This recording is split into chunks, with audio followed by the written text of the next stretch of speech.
Assalamualaikum warahmatullahi wabarakatuh. Nama saya Priharan Farah Carolina. Saya dari 11 IPS 2. Saya ingin menjelaskan tentang perang kolonial Belanda atau perang Aceh.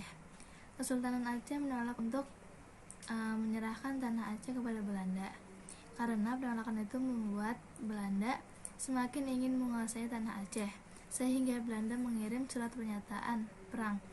Kedatangan pasukan Belanda tersebut disambut oleh Sultan Aceh dengan pasukan Aceh.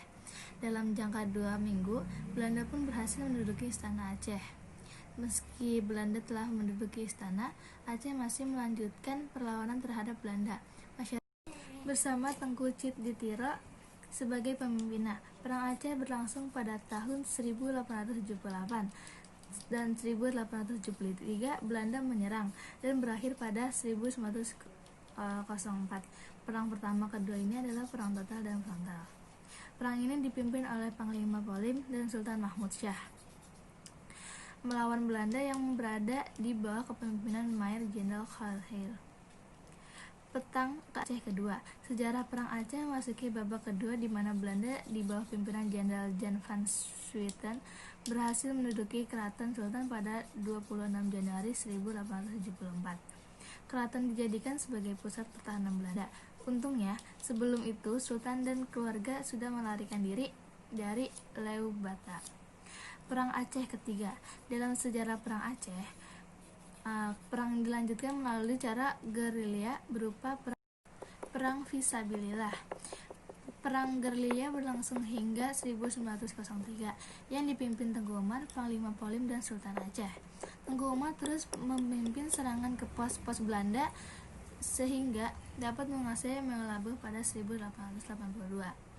Penyerbuan terus dilakukan ke daerah-daerah kekuasaan Belanda. Pada tahun 1899, pasukan Aceh diserang mendadak oleh pihak Van der Dusen di Meulaboh dan Tengku Umar gugur. Cut Nyak-Dien kemudian melanjutkan perjuangan sebagai komando gerilya seperti penyebab peristiwa Aceh pada tahun 1990. Belanda menculik salah satu anggota keluarga pejuang Aceh seperti penculikan Permaisuri Sultan dan Tengku Putra pada tahun 1902. Cut Nyak-Dien juga berhasil ditangkap dan diasingkan ke Sumedang. Sultan Aceh mengakui bahwa daerahnya menjadi bagian dari Hindia Belanda, tidak akan mengadakan hubungan dengan kekuasaan lain di luar negeri.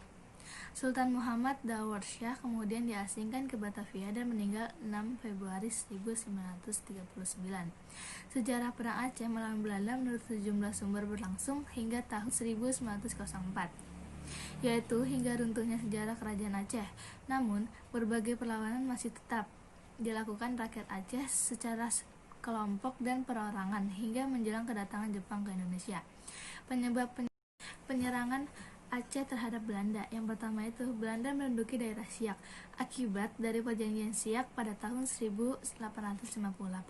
Yang kedua, Belanda melanggar Siak, maka berakhirlah perjanjian London pada tahun 1824. Yang ketiga, Aceh menuduh Belanda tidak tepat janjinya. 4. Perjanjian Sumatera pada tahun 1878 dengan Inggris dan Belanda. Yang kelima, akibat perjanjian diplomatik. Sekian dari saya. Wassalamualaikum warahmatullahi wabarakatuh.